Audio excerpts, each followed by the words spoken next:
परमपिता परमात्मा पूर्ण ब्रह्म सारी सृष्टि के रचनहार कबीर परमेश्वर जी हम सभी आत्माओं के जनक हैं, ये हमारे पिता हैं। इन्होंने आकर हमें ज्ञान कराया कि आप यहाँ के रहने वाले नहीं हो। जिस स्थान को, जिस लोक को तुम अपना मानते हो, ये आपका नहीं है।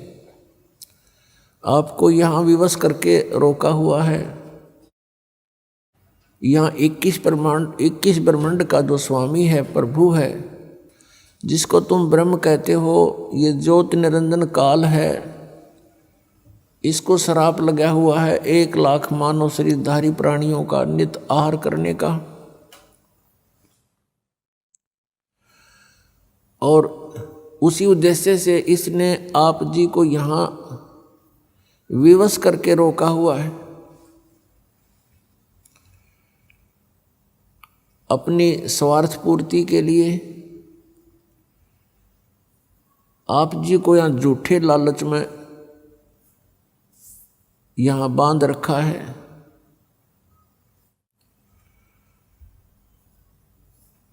और जन्म और मृत्यु का यहाँ का विधान बना के आप जी को उसी कोल्हू में पीड़ रहा है। पुण्यात्माओं, अपनों के लिए अपने ही दुखी होते हैं। यहाँ आप देख रहे हो क्या दुर्दशा है प्रत्येक प्राणी की। किसी को कोई कष्ट है, किसी को कोई कष्ट है। मनुष्य जीवन प्राप्त प्राणियों का ये हाल है। अन्य योनियों का क्या हाल होगा, जैसे कुत्ते के शरीर में, गधे के शरीर में, पशु पक्षियों के शरीर में। कितना दुखी है ये प्राणी। और मनुष्य जीवन में भी क्या हाल है प्रत्येक प्राणी का। कोई प्राणी सुखी नहीं। इस दुख को हमने सुख मान लिया।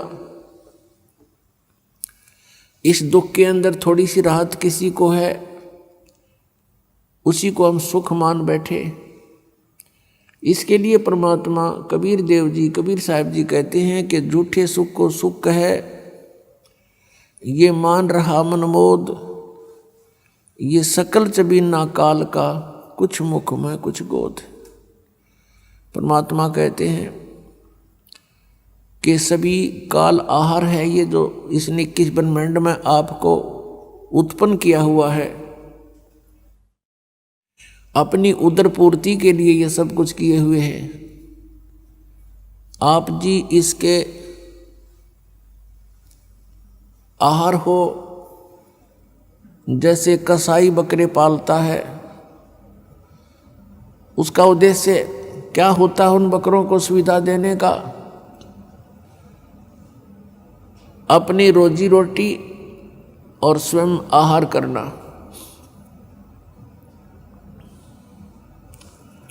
उन बकरों के लिए, बकरियों के लिए वो कितनी सुविधाएं करता है।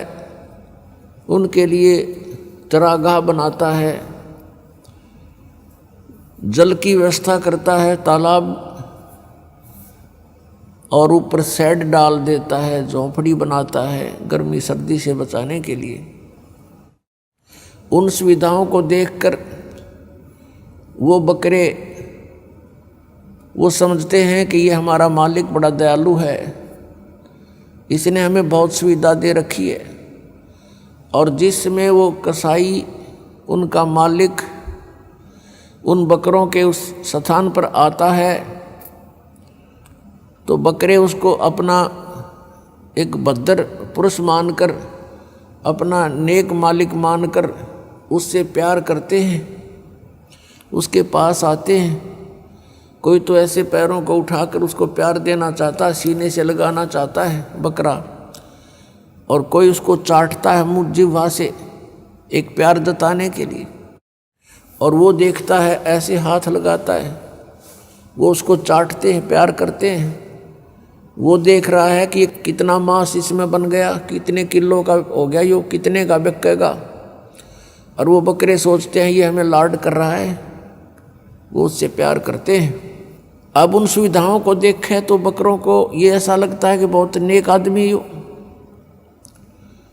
और फिर जब कहीं से ऑर्डर आ जाता है 10-20 बकरों का, उस समय ये नहीं देखता कि इसका बेटा मरेगा, बेटी मरेगी, माँ मरेगी या भाई मरेगा।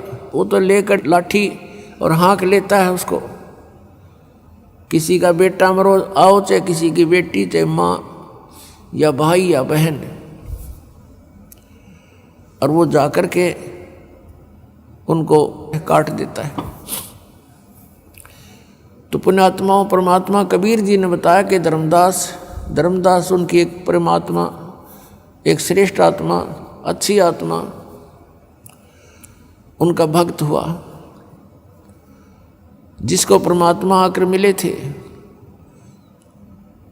एक विधान है परमात्मा का, परमेश्वर का, जो वेदों में भी वर्णित है, और वो लीला ऐसी करते ही हैं।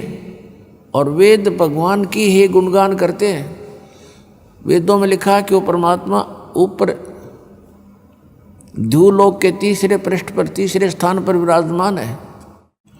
तीसरे मुक्ति धाम में रहता है, वहाँ से गति करके नीचे आता है, श्रेष्ठ आत्माओं को मिलता है, उनको ज्ञान बताता है, यथार्थ ज्ञान देता है। उसी उद्देश्य से परमात्मा धर्मदास साहिब जी को मिले थे।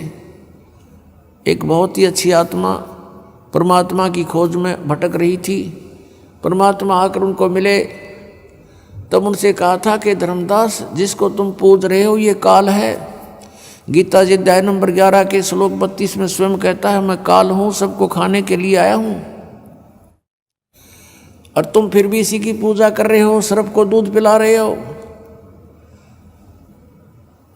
फिर परमात्मा ने बताया कि धर्मदास, जैसे आप जी देखते हो कि यहाँ कितनी सुविधाएं दे रखी है काल भगवान ने, कितनी बड़ी पृथ्वी है, इस पर कितने अच्छे मेवे लगे हैं, मेवा, काजू, किशमिश, फल लगे हैं, सेब, संतरे, और कनक, गेहूं, चना, बाजरा, ज्वार, मकई। और फिर कभी वर्षा हो जाती है, झरने बह रहे हैं, दरिया बह रही हैं, नीचे जमीन में शीतल जल, मीठा जल भर रखा है। इन सुविधाओं को देखते हैं, शीतल हवा चल रही है, सूर्य उदय हो रहा, अस्त हो रहा है। इन सुविधाओं को देखते हैं तो ऐसा लगता है कि कितनी अच्छी सुविधा हमें भगवान ने दे रखी है।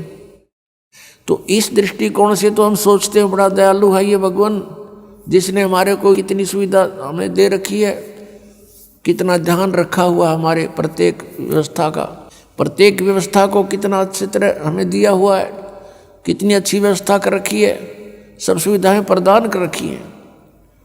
लेकिन उस समय हम भूल जाते हैं, किसी का बेटा मर गया, किसी की बेटी मर गई, एक्सीडेंट में पूरा परिवार का परिवार दुर्घटनाग्रस्त होकर के समाप्त हो जाता है। तो कहाँ गई फिर इसकी दयालुता?